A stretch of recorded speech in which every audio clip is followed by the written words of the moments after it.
Hey, it's great to be with you. Thank you for joining us for our daily reflection. In Mark chapter 9, verse 35, it says, Jesus, he sat down and called the 12, and he said to them, if anyone would be first, he must be last of all and servant of all.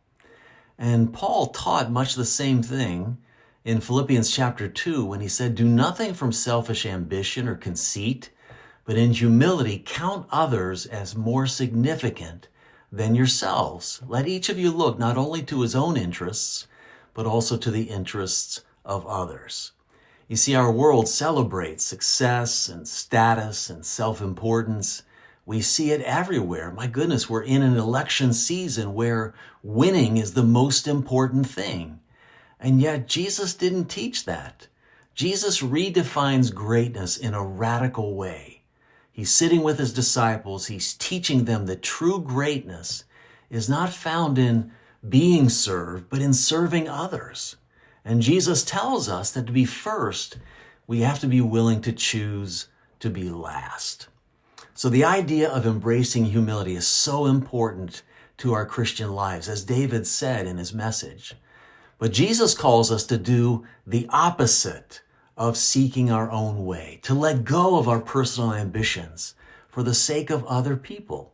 He invites us to live a life that values people and achievements over lifting ourselves up or seeking our own gain.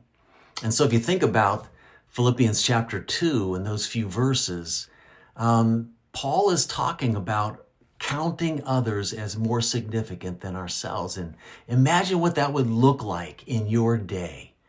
You know, you're listening to someone and you recognize that they need to be heard. And so you give them a listening ear, a caring heart, or you're offering to help someone without expecting any kind of recognition or acknowledgement, or you give up some small comfort so then someone else can be at ease or feel valued.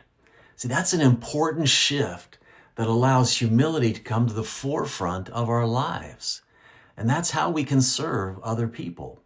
And so I just want to encourage you as you go through the day, what small act of humility might God be calling you to? A moment of patience, a word of encouragement, some quiet sacrifice, or an act of selflessness that maybe nobody will ever notice or see. And yet God sees, and God would call you great. And so here's just a simple prayer. I want to pray it over us for today. Lord, give me a humble heart that seeks to serve others, even when it requires setting aside my own desires. Help me to reflect your love in each small act of kindness, and teach me to embrace the joy of putting others first. Amen. God bless you guys. Have a great day.